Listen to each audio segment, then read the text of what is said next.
Dios ejércitos derribaré. Con mi Dios yo saltaré los muros. Con mi Dios ejércitos derribaré. Él adiestra mis manos para la batalla. Puedo tomar con mis manos el arco de bronce. Él es escudo, la roca mía. Él es la fuerza de mi salvación, mi alto refugio y mi fortaleza. Él es mi libertador.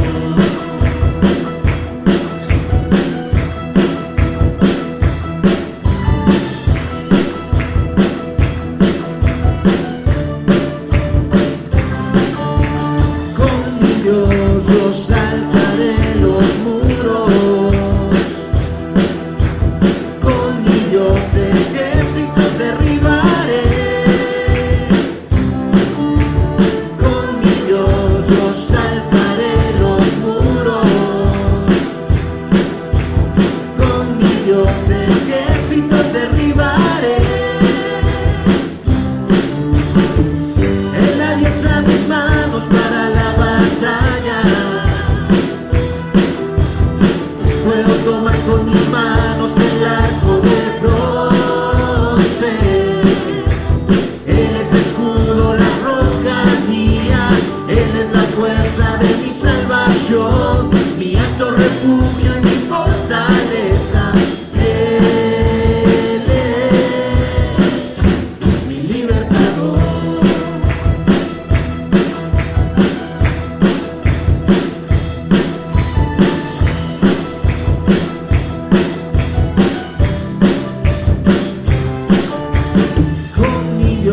Yo saltaré los muros. Con mi Dios ejércitos derribaré. Con mi Dios yo saltaré los muros. Con mi Dios ejércitos derribaré. Él adiestra mis manos para la batalla. Puedo tomar con mis manos el arco de bronce. Él es escudo, la roca mía. Él es la fuerza de mi salvación, mi alto refugio y mi fortaleza. Él es mi libertador.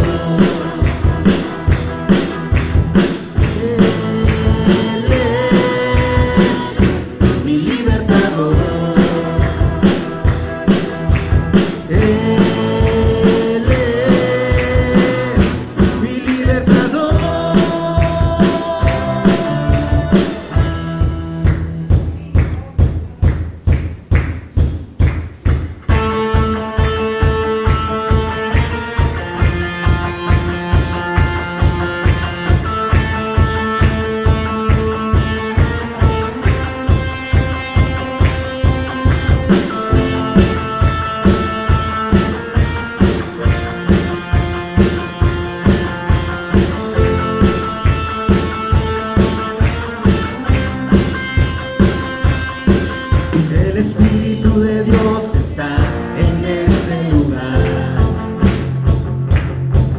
El Espíritu de Dios se mueve en este lugar.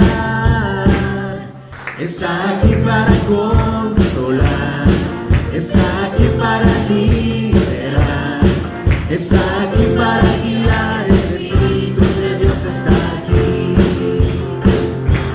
Muévete en mí. Muévete en mí, toca mi mente, mi corazón, llena mi vida de tu amor. Muévete en mí, Dios Espíritu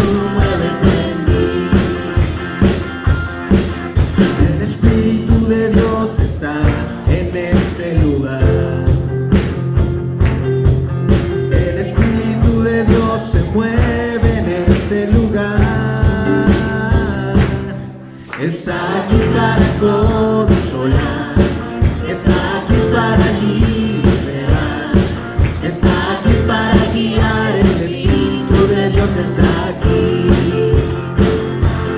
Muévete en mí, muévete en mí, toca mi mente y mi corazón, llena mi vida de tu amor. Muévete en mí, Dios Espíritu, muévete en mí,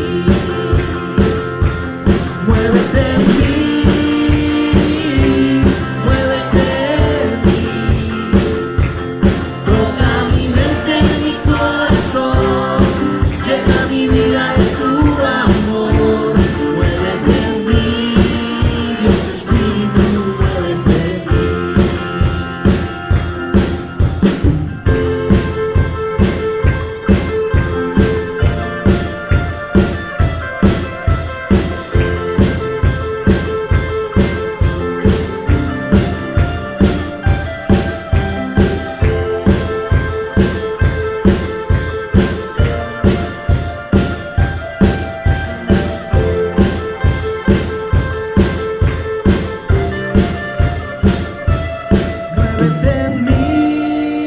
Muévete en mí, muévete en mí, toca mi mente, mi corazón, llena mi vida de tu amor.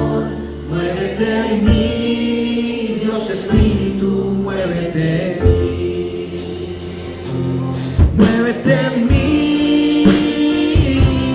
muévete en mí, toca mi mente, mi corazón, llena mi vida de tu amor.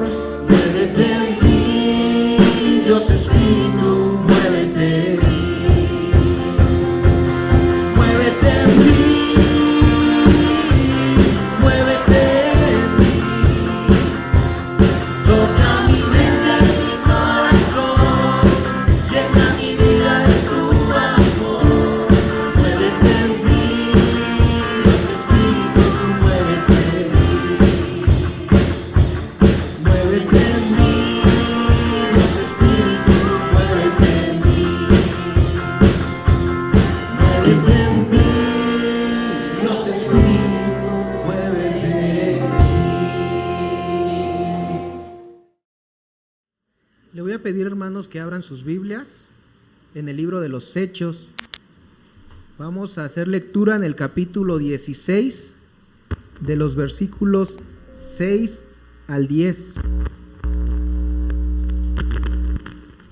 Cuando lo tengan pueden ponerse de pie.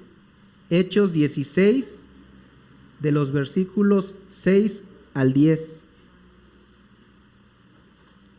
Vamos a hacer esta lectura todos unidos, hermanos, puestos en pie. La palabra del Señor dice así: atravesaron la región de Frigia y Galacia, ya que el Espíritu Santo les había impedido que predicaran la palabra en la provincia de Asia.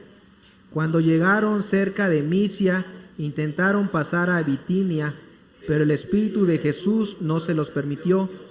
Entonces, pasando de largo por Misia, bajaron a Troas. Durante la noche Pablo tuvo una visión en la que un hombre de Macedonia, puesto de pie, le rogaba: pasa a Macedonia y ayúdanos. Después de que Pablo tuvo la visión, enseguida nos preparamos para partir hacia Macedonia, convencidos de que Dios nos había llamado a anunciar el Evangelio a los macedonios. Pueden tomar sus lugares, le dejamos el tiempo al hermano Raúl.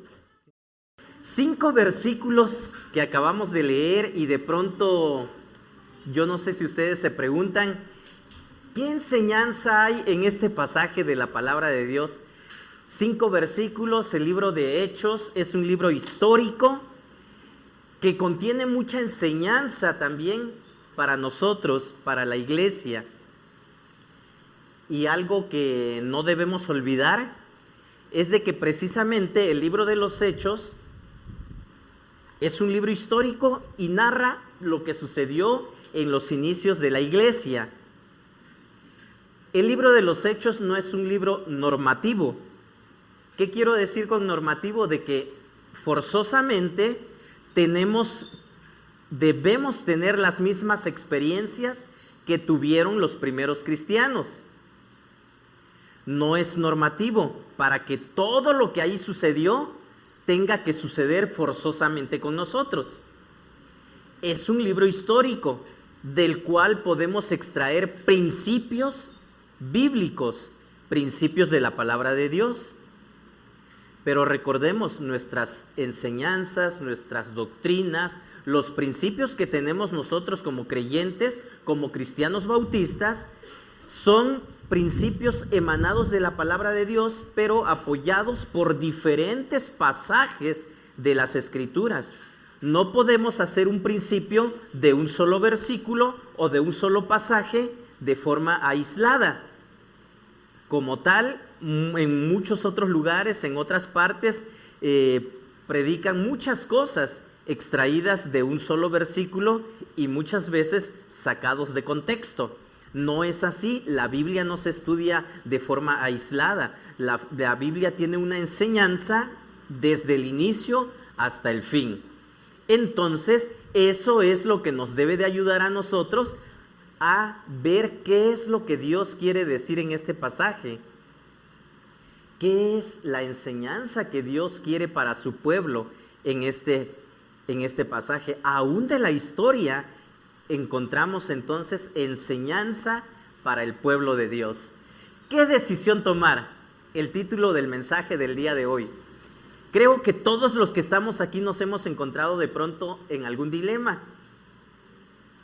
¿Qué decisión tomar respecto a una situación específica, a una situación que no es la misma para todos? Cada uno de nosotros vive vidas diferentes, en contextos diferentes, en situaciones diferentes. Hay decisiones que las vamos a tomar porque la palabra de Dios es muy específica en cuanto a ciertos asuntos. Pero hay algunas otras decisiones que no son tan específicas y ahí es donde nos encontramos con algún dilema. Entonces vamos a ver qué nos dice la palabra de Dios. Este pasaje que acabamos de leer, 5 versículos del libro de los Hechos, capítulo 16, de los versículos 6 al 10. Si ya cerraron sus Biblias, yo les invito a que no las cierren o vuelvan a abrir este pasaje, Hechos 16, del 6 al 10. ¿Qué decisión tomar? Ok, nos encontramos, hermanos, en el segundo viaje misionero de Pablo. Ellos, dijimos la semana pasada que estuvieron aproximadamente 5 años antes de iniciar su segundo viaje misionero. Entre el primer viaje y el segundo aproximadamente pasaron 5 años, donde Pablo le dice a Bernabé: vayamos nuevamente a ver cómo están los hermanos de esos lugares en donde sembramos el evangelio, en donde ya hay un grupo de creyentes, tenemos que visitarlos, tenemos que ver. Bueno, Bernabé le dice: claro que sí, tenemos que ir y juntemos nuevamente el equipo como fue originalmente. Y en el equipo original recuerdan que también estaba contemplado Juan Marcos. Era Pablo, Bernabé y Juan Marcos. Pero llegó un momento en que Juan Marcos dijo: yo me regreso, ya no continúo con ustedes. Bueno, en ese momento Pablo, cuando inicia el segundo viaje, dice: Juan Marcos no es una persona digna de confianza, así de que yo no creo que debamos llevar a Marcos. Y Lucas decía: sí, vamos a llevarlo, sí tenemos que llevarlo.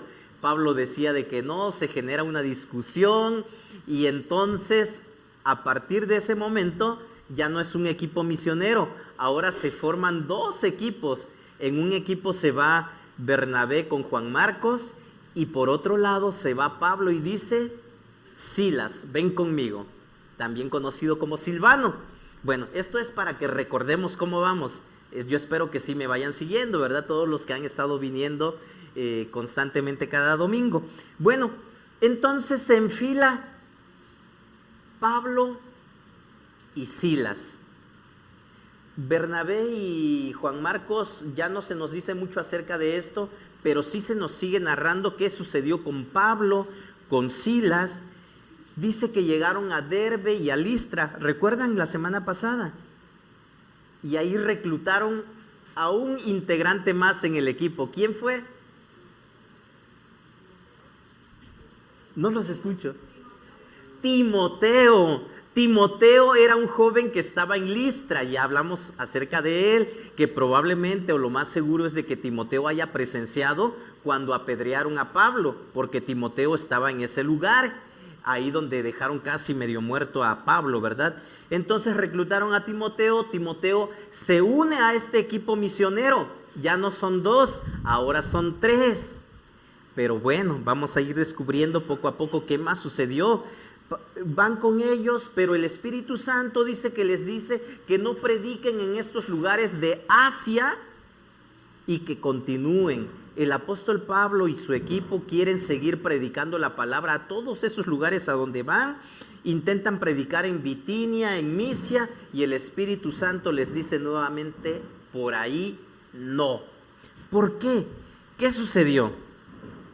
Bueno, ellos, obedientes a la voz del Espíritu Santo, zarpan hacia Troas, llegan a Troas y de ahí se enfilan para continuar su viaje hacia donde el Espíritu Santo les pide que vayan. Antes de continuar, hermanos, acompáñenme y oremos y pidamos dirección de Dios para escuchar su palabra. Bendito Dios, gracias por este momento que nos regalas, por esta oportunidad que nos das de estudiar tu palabra. Queremos entender tu voz, Padre Santo. Habla claro a nuestras vidas, permite que nosotros estemos atentos para que una vez que sepamos lo que tú pides, seamos obedientes en obedecer tu palabra. Guíanos, por favor, te lo pedimos en el nombre de Cristo Jesús. Amén. ¿Por qué creen ustedes, hermanos, que el Espíritu Santo prohíbe que prediquen el Evangelio en ese lugar? ¿Qué se imaginan ustedes? ¿O no se imaginan nada? ¿Por qué el Espíritu Santo? ¿No hay necesidad en esa zona acaso? ¿Ya todos son salvos en ese lugar? ¿Por qué? O tal vez ellos son menos importantes que otros a los que sí se les tiene que predicar. Y este pasaje definitivamente puede generar inquietud. ¿Por qué el Espíritu Santo no quiere que se predique el Evangelio en estos lugares? Porque sí lo dice así específicamente la Biblia. Dice, versículo 6, atravesaron la región de Frigia y Galacia, ya que el Espíritu Santo les había impedido que predicaran la palabra en la provincia de Asia. Una vez se menciona que el Espíritu les prohibió, pero veamos qué sigue diciendo el versículo 7. Cuando llegaron cerca de Misia, intentaron pasar a Bitinia, pero el Espíritu de Jesús no se los permitió. 2 veces. Pero si Pablo estaba cumpliendo con el mandato de predicar el Evangelio a toda criatura. Y en el libro de los Hechos al inicio vimos que es en Jerusalén, en Samaria, en Judea y hasta lo último de la tierra. En todas partes. No hay lugar a donde no tengamos que predicar la palabra.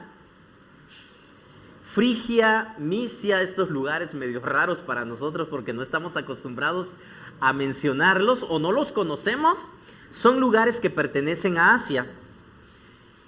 Cuando Pablo y su equipo misionero viajan desde Listra y Derbe hasta estos lugares, es un viaje demasiado largo.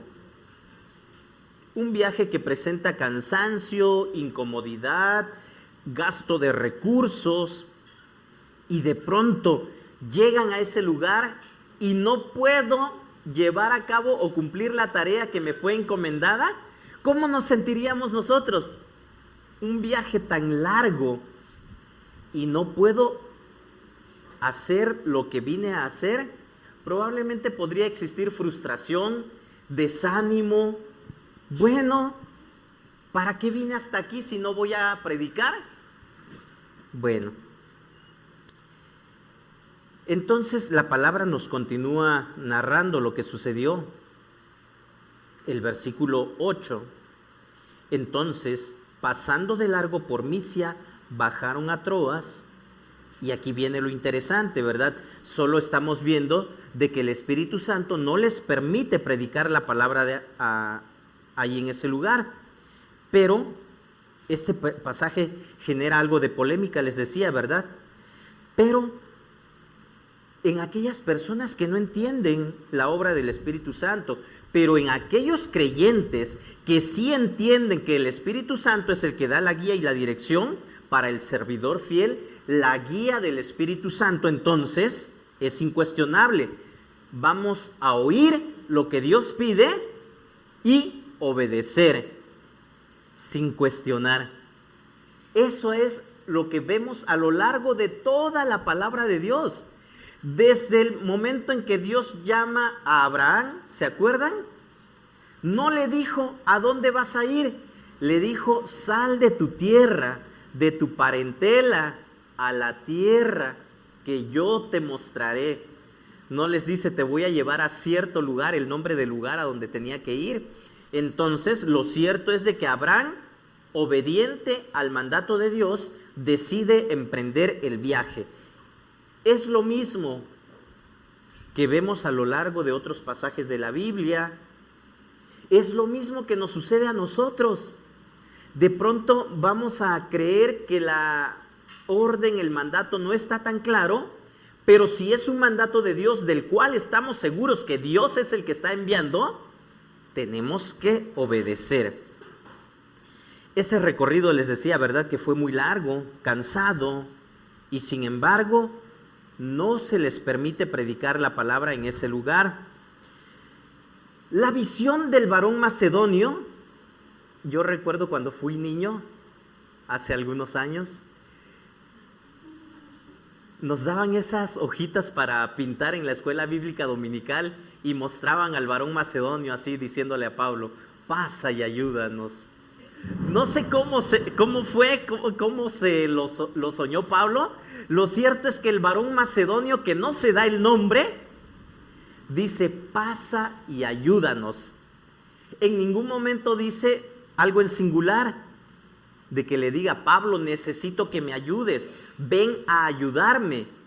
No. Entonces Pablo entiende de que tiene que ayudar, o la ayuda se necesita en todo ese lugar, de forma plural para todos los habitantes de ese lugar.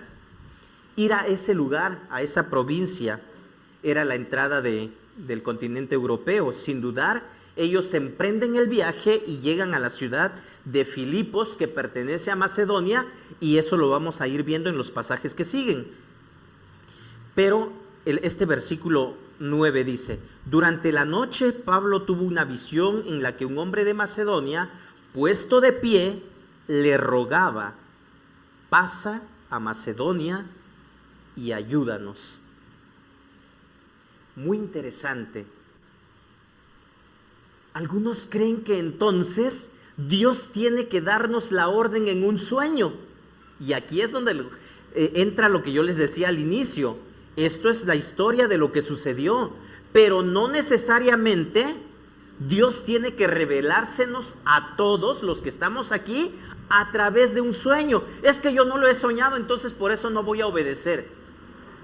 Bueno, vamos a ver un poquito más adelante cuál es la voluntad de Dios. ¿Qué decisión tomar ante una situación que nos causa inseguridad?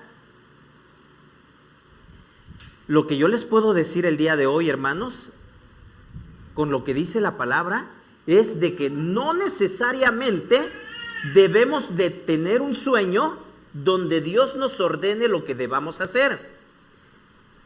Dios puede revelarse de muchas maneras. Lo cierto es de que hoy ya tenemos la palabra de Dios escrita y es la revelación de Dios para su pueblo. No estoy diciendo que Dios ya no se revele de otras maneras. Dios puede hacerlo de diferentes formas, de diferentes maneras. Lo que estoy diciendo es de que no necesariamente debemos tener un sueño para entender la voluntad de Dios. Esto sucedió con Pablo. Podría suceder con alguna otra persona, pero vamos a ver de qué se trata. Pasa a Macedonia y ayúdanos, le dice esta persona. Y aquí es donde el equipo aumenta. No se nos dan detalles de qué sucedió, en qué momento pasó, en qué ciudad. Pero pongan atención a lo que dice el siguiente versículo. Después de que Pablo tuvo la visión, enseguida nos preparamos para partir hacia Macedonia. ¿Se dan cuenta que el que escribe ahora no dice fueron a Macedonia? Dice nos preparamos para partir hacia Macedonia. Es la primera vez que el escritor se incluye o habla en plural. ¿Sí? Entonces, ¿quién es el que se preparó junto con Pablo y Silas? A ver, ayúdenme. ¿Timoteo escribió Hechos?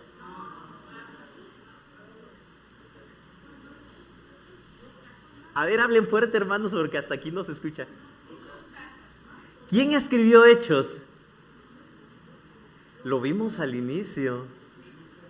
Todo esto se está grabando, hermanos, Yo creo que mejor no vamos a subir esta predicación porque ya nos vamos a exhibir.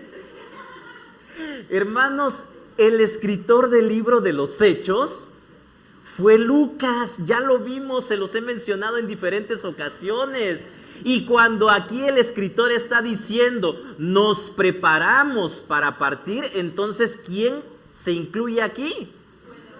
Lucas, no fue Timoteo, no fue Silas, no fue Bernabé, no fue Marcos. No, ok. Ya vieron, hermanos, que esos detallitos debemos de tener cuidado cuando leemos, cuando analizamos. Después de que Pablo tuvo la visión, enseguida nos preparamos para partir hacia Macedonia, convencidos de que Dios nos había llamado a anunciar el evangelio a los macedonios. Entonces, en el equipo misionero va Pablo, va Silas, va Timoteo y ahora también Lucas. ¿Sí? Todo lo que se narra desde el principio del libro de los Hechos parece ser que fue la investigación que Lucas había hecho o que Pablo mismo le había contado en algún momento de todo lo que pasó, todo lo que sucedió. Es parte de la investigación, pero ahora aquí en este momento Lucas dice, aquí estoy yo también, nos preparamos para partir. Y a partir de ese momento entonces Lucas comienza a narrar de una forma diferente. Lucas es parte también de este segundo viaje misionero. Lo estamos viendo de esta manera, ¿verdad? Ya no es únicamente un narrador, sino ahora es alguien que está experimentando estas vivencias junto con los demás del equipo. Pues aquí en este lugar, en Troas, es donde se integra a este equipo de valientes misioneros. Pero ¿quién fue Lucas? No se nos dice mucho también acerca de Lucas, pero sí sabemos que era médico. ¿Sí? Médico. Según la tradición, porque no se nos narra más acerca de él, la tradición es lo que se ha ido transmitiendo de generación a generación de forma oral. La tradición es parte de la enseñanza que nosotros también hemos recibido sin necesidad de tener algo escrito, ¿verdad? Nuestros padres, nuestros abuelos tal vez de pronto nos han contado historias que las sabemos porque ellos nos la contaron, no porque lo hayamos leído o hayamos tenido un libro donde esté escrito eso que ellos nos enseñan. Y según la tradición, se cree que Lucas nació en Siria, que él fue sirio, ¿verdad? Pero algunos difieren y dicen, pero si nació en Siria, ¿qué hacía en Troas? ¿O por qué hasta en Troas se unió a este viaje misionero? Entonces algunos creen que también él era macedonio.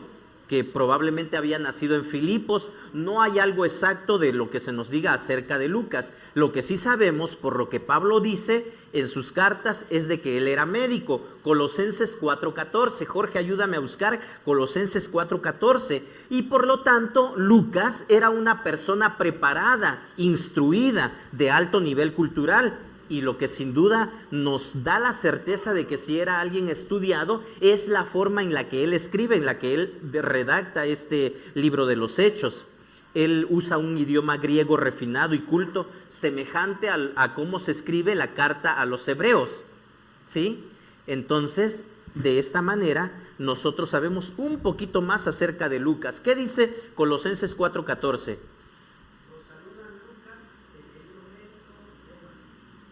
El querido médico.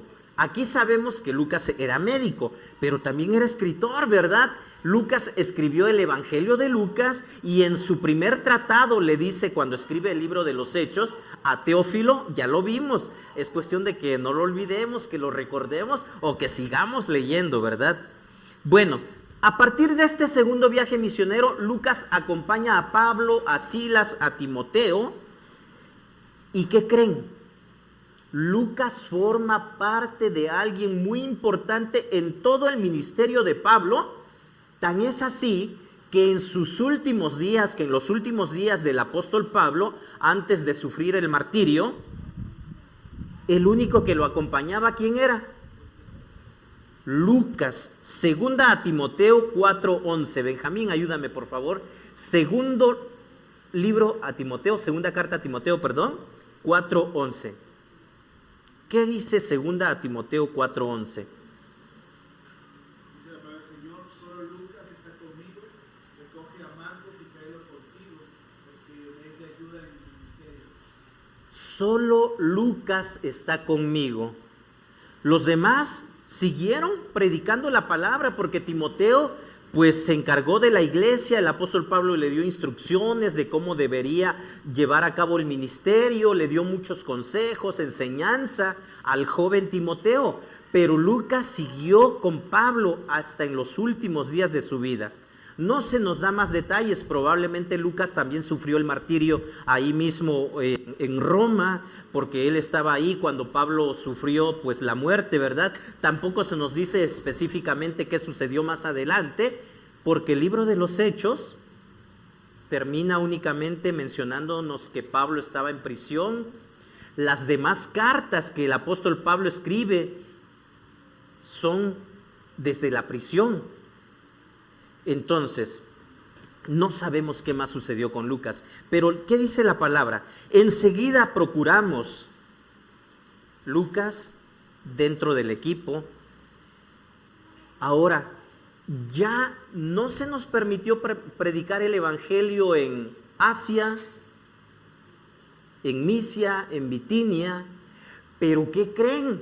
El Espíritu Santo, Dios ahora dice: vete a Macedonia. Ellos estaban seguros de que Dios estaba hablando a sus vidas y nos preparamos. El tiempo de espera termina, ya hay una dirección a dónde ir, un rumbo a dónde ir. La palabra enseguida refiere de que estaban atentos a esa instrucción, de que, ahí más adelante, ¿no? Enseguida nos preparamos. Ellos estaban ansiosos de seguir trabajando en favor del reino. No hay más tiempo que perder. Y esto nos lo dice, ¿verdad? La forma en que escribe Lucas es una expresión que denota seguridad. No hay duda, yo creo, de que todos estaban esperando ese momento.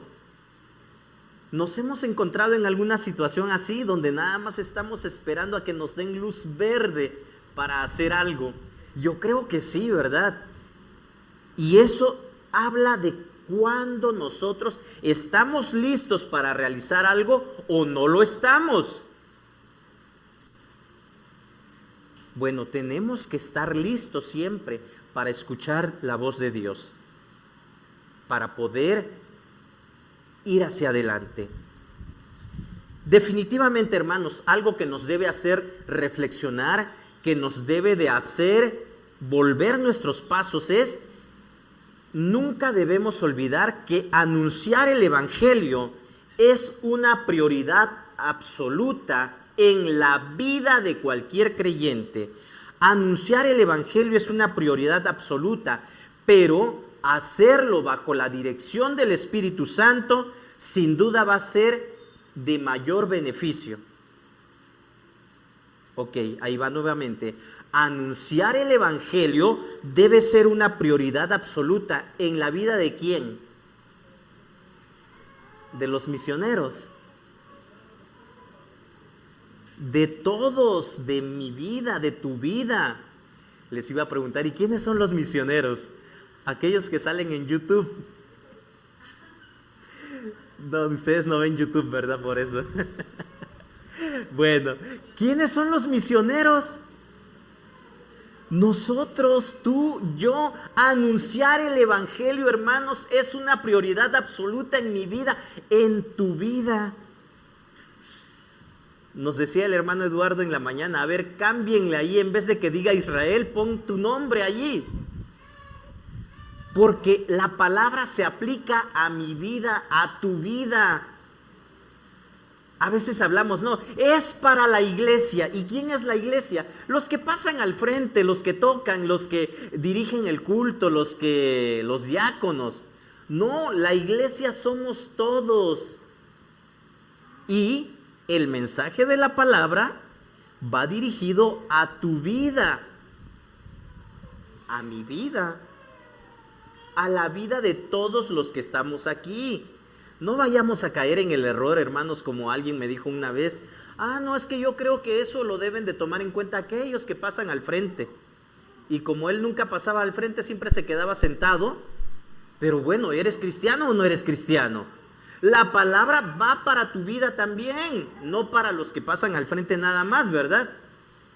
Porque pues así como dice Kiko, ¿verdad? Y así que chiste, entonces no te comprometes a nada. Anunciar el Evangelio, hermanos, debe ser una prioridad absoluta. Y esto va para todos. ¿Cuándo fue la última vez que anunciamos el Evangelio? Que predicamos la palabra. Y eso se refleja, hermanos. ¿Hay nuevos creyentes o no hay nuevos creyentes en la iglesia? ¿Por qué no hay nuevos creyentes? ¿Porque ya nadie quiere escuchar el Evangelio? Pues es la excusa más fácil de decir, ¿verdad? Es que sí he predicado, pero pues no, nadie quiere ya. Bueno, podríamos justificarnos de esa manera, pero ¿será 100% cierto esto? ¿Qué dicen? A ver si me escuchan o no. Como que siento que no están aquí. ¿Sí están aquí? Bueno, ¿es 100% esto? Bueno, reflexionemos. Pablo nos enseña la importancia de esperar, confiar y obedecer al Señor para salir a predicar su palabra. Algo que es muy grandioso también es, hermanos, que Dios va a hablarle a aquellos que deseen que Dios les hable. Porque si yo no estoy esperando escuchar la voz de Dios, ¿en qué me voy a ocupar? Si alguien no está esperando escuchar la voz de Dios, ¿en qué creen que se va a ocupar? En sí mismo, dice Abril. Es cierto, pero yo creo que en todo, menos en buscar dirección de Dios a través de la lectura de la palabra, a través de la oración, a través de estar involucrado en la obra. No me interesa, yo solo cumplo con ir el domingo y ya, hasta ahí nada más. Dios les habla, hermanos, a aquellos que deseen que Él les hable. Y muchas veces la respuesta de Dios no siempre es lo que yo espero. O una respuesta afirmativa, sí, ¿verdad? Sabemos que Dios es un buen Padre, es nuestro Salvador y sabe mejor lo que nos conviene a nosotros que lo que yo mismo creo que me conviene. El Espíritu, hermanos, guió directamente a Pablo a hacer la voluntad de Dios en este viaje. Pero, ¿qué tiene que ver eso con nosotros el día de hoy? Como nosotros no estamos predicando, entonces como que ese pasaje, esa enseñanza ya no es para nosotros. Porque ellos porque iban a un viaje misionero, ¿verdad? ¿Quiénes han ido a un viaje misionero? Probablemente no todos los que estamos aquí, ¿verdad? Somos pocos los que hemos ido a algún viaje misionero. Pero eso no quiere decir que entonces esta enseñanza no sea para los que no han ido a un viaje misionero. ¿Cómo podemos estar seguros, hermanos, de que vivimos y actuamos en armonía con la voluntad de Dios para nosotros? Porque aquí se está hablando de que ellos siguieron la guía del Espíritu Santo. ¿Y nosotros? Enseñanzas de este pasaje. Ok, en primer lugar, hermanos, existe la voluntad proclamada de Dios, lo que Dios ya dijo. ¿Y cómo vamos a saber lo que Dios ya dijo? A ver, hablen fuerte, hermanos. Estudiando la palabra. Y aquí la invitación es para todos. Estudia diligentemente para aprender lo que Dios ya ha revelado. A veces nos ahogamos en un vaso de agua porque queremos y pedimos oración para ver si es la voluntad de Dios, cuando Dios claramente ya dio hasta la orden. ¿Sí? Lo que es esencial saber, Dios lo ha revelado en las Escrituras. De esta manera podemos evitar elecciones que son claramente contrarias a la voluntad de Dios. Y a ver, quiero que veamos unos ejemplos. A ver, ¿qué creen, hermanos? Si un joven de pronto o una señorita dice, hermanos, oren para ver si es la voluntad de Dios que yo me haga novio o novia de un inconverso, ¿qué le dirían ustedes? ¿Es la voluntad de Dios o no es la voluntad de Dios? Claro que no es la voluntad de Dios si tú tienes que obedecer y no pedir oración para ver si es la voluntad de Dios o no es la voluntad de Dios. O sea, ¿en qué cabeza no cabe esto? ¿Eres cristiano? Obedece. Dios ya ha plasmado en su palabra cuando dice que no debes unirte en yugo desigual. O algunos que tal vez puedan decir, hermanos, es que estoy orando a Dios para ver si es la voluntad de Dios en que yo me congregue. Para ver si es la voluntad de Dios en que yo predique la palabra. ¿Qué creen? ¿Hay que pedir voluntad de Dios ahí? No, ahí únicamente nos queda obedecer para ver si es la voluntad de Dios que yo diezme. Hermanos, no es si es la voluntad o no. Dios ya lo dijo. Y entonces, ok, quiero que todos nos vayamos con esta enseñanza. Existe ya la voluntad proclamada de Dios y tenemos que estudiar las Escrituras, leer la palabra, ser diligentes para que evitemos tomar elecciones que son claramente contrarias a la voluntad de Dios. Espero que sí me estén entendiendo. Segunda enseñanza. Existe la voluntad providencial de Dios. ¿A qué se refiere esto con la voluntad providencial de Dios? Debemos orar respecto a nuestros planes. Esto es cierto, mis planes no son los mismos planes de cualquiera de ustedes que están ahí. Y los planes de ustedes no son los mismos que los míos, ¿verdad? Porque vivimos situaciones diferentes, circunstancias diferentes, contextos diferentes. Y es ahí donde entra esto. Existe la voluntad providencial de Dios y tú y yo debemos orar respecto a nuestros planes. Nuestras peticiones, lo que nosotros le pedimos a Dios, siempre tiene respuesta. Dios no nos deja en visto de que pues, sí, no. Dios nunca nos va a dejar en visto, ¿verdad? Como sucede en algunos casos. Ok, Dios siempre responde. Y que no responda de acuerdo a lo que yo pido, no quiere decir que Dios no responda. Recordemos que la respuesta de Dios no va a ser siempre afirmativa a lo que yo estoy pidiendo, ¿verdad?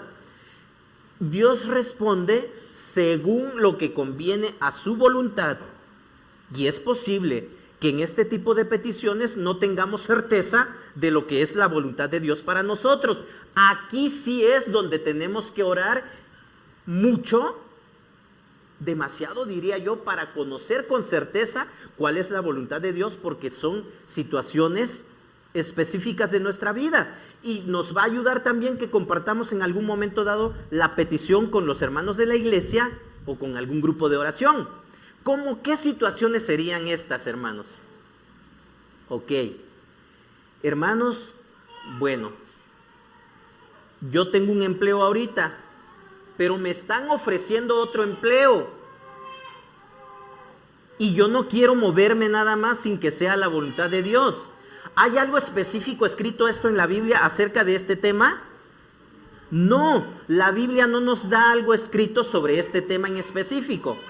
Pero si el cristiano, el creyente quiere hacer la voluntad de Dios, pues claro, es aquí donde entra este tema de la voluntad providencial de Dios de acuerdo a la situación de cada persona. Y todos somos diferentes. Aquí sí es válido decir, hermanos, ayúdenme a orar para ver si es la voluntad de Dios que yo me cambie a este otro empleo. Ahí tienen que entrar muchas otras cosas, ¿verdad? Tenemos que ver ventajas, desventajas, si esto ayuda a la obra o no ayuda a la obra, qué ayuda más a tu familia o no, no lo sé. Pero todo tiene ventajas y desventajas. ¿Estamos de acuerdo? Sí me van entendiendo. Así como este caso, también podría haber otras situaciones. ¿Sí? Ok. Pero también existe la voluntad permisiva de Dios. Dios permite que sucedan cosas que no necesariamente están de acuerdo a la voluntad de Dios. Él permite que las personas pequen, incluso que lastimen a otras personas. Pero eso no quiere decir que Dios quería eso, que esa era la voluntad de Dios. Ah, es que Dios pudo haberlo evitado, y si no lo evitó, entonces seguramente sí era su voluntad. No, Dios permite. A veces el ser humano, o a veces yo, puedo ser necio respecto a una situación, y ya sé de que no está tan bien que yo tome esta decisión, pero yo lo quiero hacer. Por lo tanto, hermanos, no todas las elecciones agradan a Dios, ni son necesariamente requeridas por Dios. Un ejemplo de esto, ¿cuál sería?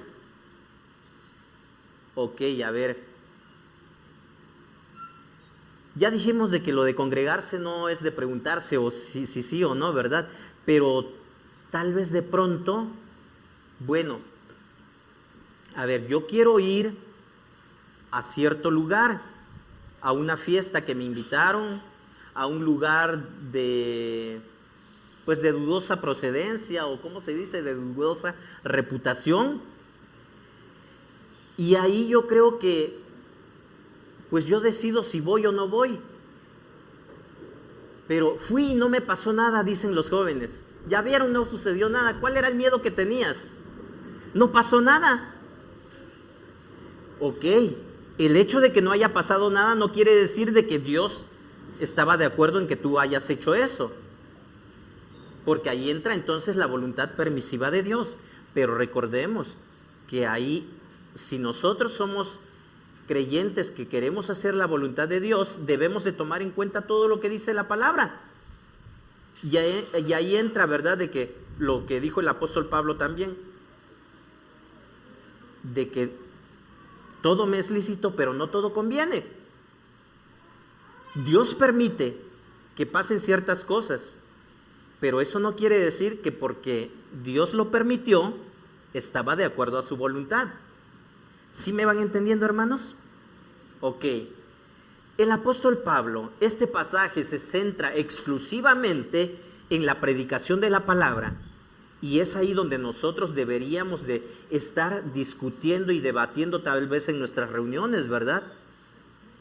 Lo que favorece al reino, no tanto otro tipo de cosas que a veces discutimos.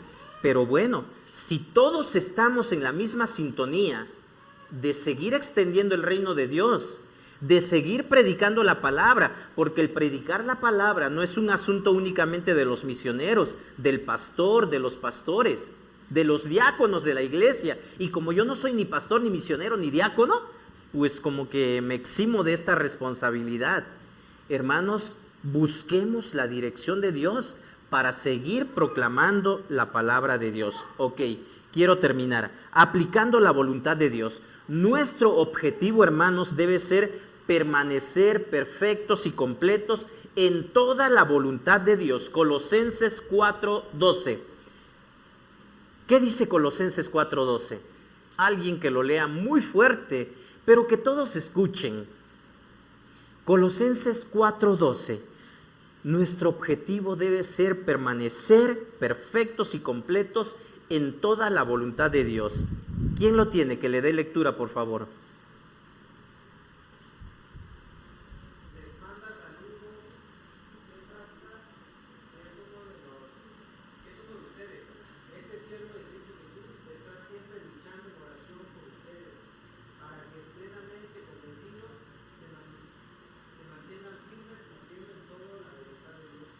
Se mantengan firmes cumpliendo en todo la voluntad de Dios. ¿Qué decisión vas a tomar? Yo no sé si el día de hoy tú estás con algún dilema. ¿Qué voy a hacer? ¿Qué decisión debo de tomar? Lo cierto es que la palabra de Dios nos da respuesta a cualquier pregunta que tú tengas, tomando en cuenta la voluntad de Dios, que hay la voluntad de Dios que ya está escrita en la palabra, ya está plasmada en la palabra, la voluntad providencial de Dios que es específica en una situación determinada, pero también la voluntad permisiva de Dios, y no, las tres no son lo mismo. Así de que para poder diferenciar, hermanos, de qué decisión debo de tomar, primero debo saber si en la Biblia ya está escrito algo respecto a este tema. Y si ya hay algo escrito, hermanos, pues ni que te hagas para algún otro lado, ¿verdad? La voluntad de Dios no va a cambiar. Y es que, ¿qué tal si ahora sí se puede? No, si Dios dijo de que no se puede, no se puede. Si Dios dijo de que lo hagas, tampoco va a cambiar. La voluntad providencial de Dios tiene que ver entonces con situaciones específicas que no están plasmadas en la palabra de Dios, pero que para poder tomar una decisión sí necesitamos buscar a Dios en oración. Y yo no me aparto, ¿verdad? Yo no me aparto de que probablemente sí a través de un sueño Dios te confirme qué debes hacer, pero no necesariamente tiene que ser así. Dios actúa de diferentes maneras. Entonces tú y yo debemos de quedarnos con esto. Nuestro objetivo debe ser permanecer perfectos y completos en toda la voluntad de Dios, especialmente en lo que respecta a la voluntad proclamada de Dios, lo que ya está escrito. Ahí ni cómo hacerte, ¿verdad? De que, ay, pues hago como que no vi, hago como que no sé, como que no escuché al pastor, como que este pasaje de la Biblia otro día lo leo. Ok, ¿queremos hacer la voluntad de Dios? Mantengámonos firmes, incluso tanto como sea posible, en la voluntad providencial y en la permisiva voluntad de Dios. Yo espero que hayamos entendido, hermanos, de qué se trata. Lo que no va a cambiar entonces es de que nosotros, tú y yo, debemos de tener como prioridad absoluta anunciar el Evangelio. Pídele a Dios, ora a Dios no para ver si tienes que predicar o no, ora a Dios para que Él te guíe a dónde debes llegar, con quién vas a hablar. Probablemente de pronto no es el compañero de al lado porque todavía no está listo para escuchar la palabra de Dios. Dicen algunos hermanos, todavía no es el tiempo de Dios. Probablemente te pases de largo a este que está a tu lado y le prediques más al que está 2 mesas adelante de ti. Pero nuestra prioridad siempre debe ser proclamar la palabra de Dios. ¿Qué decisión tomar? Aquí se aplica la voluntad de Dios y recordemos que la voluntad de Dios dice que es buena, agradable y perfecta. Busquemos la voluntad de Dios, hermanos. Pónganse de pie, por favor, y vamos a orar.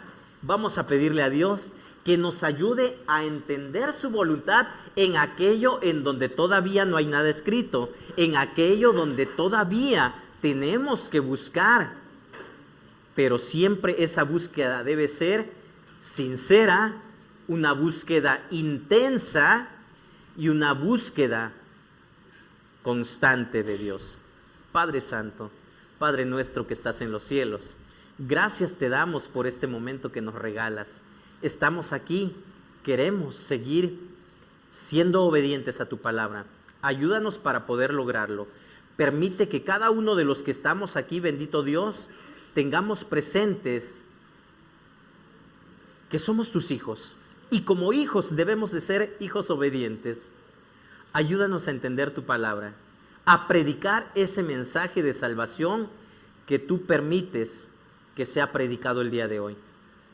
Ayúdanos a sumarnos al grupo de misioneros que ya están en todas partes proclamando tu palabra. Yo también fui llamado a predicar. Mis hermanos que están orando aquí también fueron llamados a predicar. Ayúdanos a ser obedientes y a tomar la mejor decisión. Lo necesitamos. Necesitamos tu guía, necesitamos tu dirección y por eso clamamos a ti. Te lo pedimos todo en el nombre de Cristo Jesús, nuestro Señor y Salvador. Amén. Dios les bendiga, mis hermanos. Ocupen sus lugares, por favor. Y ahora tengamos presente que debemos de buscar la voluntad de Dios y tomar la mejor decisión.